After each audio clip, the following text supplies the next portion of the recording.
Various people watching all of this. Thomas Mnguni is a community activist for the organisation Groundwork, an environmental NGO. Thomas, good afternoon to you. Well, we have comments from the Electricity Minister, Ramakgopa, also the Energy Minister Gwede Mantashe. Both seem, from what I can see, they want to keep these coal-fired power stations going to produce the electricity.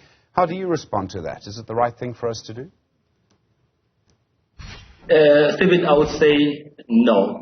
And I think we need to be honest. We said we have an opportunity to transition in our own way. And I think this is the best opportunity for us to say, how do we transition and move away from coal? And I think we cannot just say we are going to extend the life of the power stations. Because for more than 10 years, all we've been saying is, can we ensure that Eskom is in compliance with the minimum emission standards so that we know that ambient air or the air that people breathe is safe and good for their health? And that hasn't happened. Actually, what we've seen is the opposite, where Eskom was granted the permission to continue polluting the air unabated.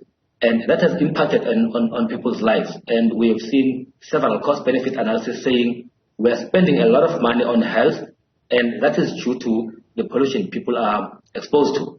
And it's quite interesting because Minister Mantashe is mentioning that people want to use load shedding as a form of electioneering. But that's basically what the electricity minister is doing. He's just electioneering, you know. They just want to promise people something they're not going to deliver.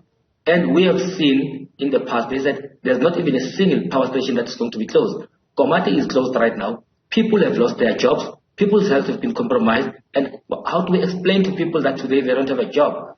So the whole process around the transition is to say, how do we ensure that we provide restorative justice? How do we make sure that we provide people with their right to earn a livelihood without compromising them? And this whole thing about we will extend the lifespan of a power station, it's not going to work right now. They're just electioneering, and they need to be honest and tell people the truth.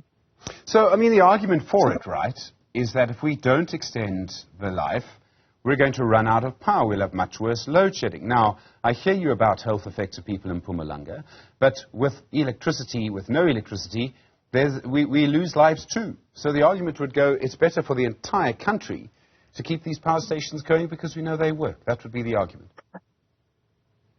Stephen, people need to be honest. I mean, even before we were talking about extending the lifespan of the power stations, we had load shedding.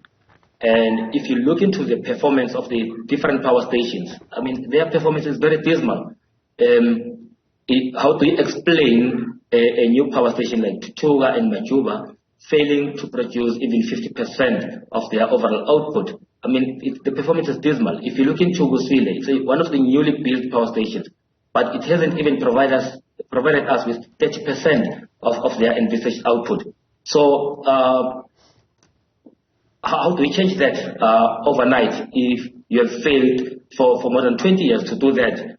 So for me, it doesn't make sense. But what makes sense to me is, and this is the prerogative of the Minister Minister Gwede Mantashe, we've got an opportunity to bring more energy into the line. And once we get more energy, I mean, we can bring renewables online. And once we get that, then we can spend enough time refurbishing the power stations so that they become into compliance.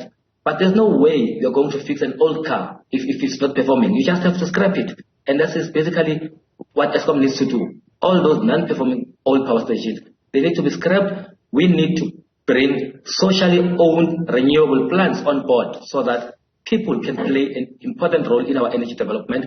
People can direct how they generate and consume energy. It's not just about bringing in renewables. People should be at the center of this. And if there's a role people need to play, they need to generate so that they understand that how they are going to deal with load shedding from a household perspective. So, I mean, Thomas, I hear you. It seems to me if you've got two of the ministers involved in electricity saying this, there may be a political movement growing behind this idea of extending the life of these power stations. Government is desperate. People are desperate for electricity. It may happen whether you like it or not. I mean, is there any way to stop it? If government wants it, won't it happen? Look, I think what the two ministers need to think about is that just recently we got a positive judgment in court, basically saying that air pollution is in direct violation of people's basic human rights. And their continued use of coal-fired power stations and the emissions which they fail to control still leads to people's violation of human rights. And if this thing continues, then that will mean both ministers are in contempt of the court ruling. So I think at a community level, we might have to mobilize and make sure that we charge the ministers with contempt of court because they are continuously and intentionally violating our basic human rights to health. Thomas Mnguni, thank you, a community activist at Groundwork. Really appreciate the time.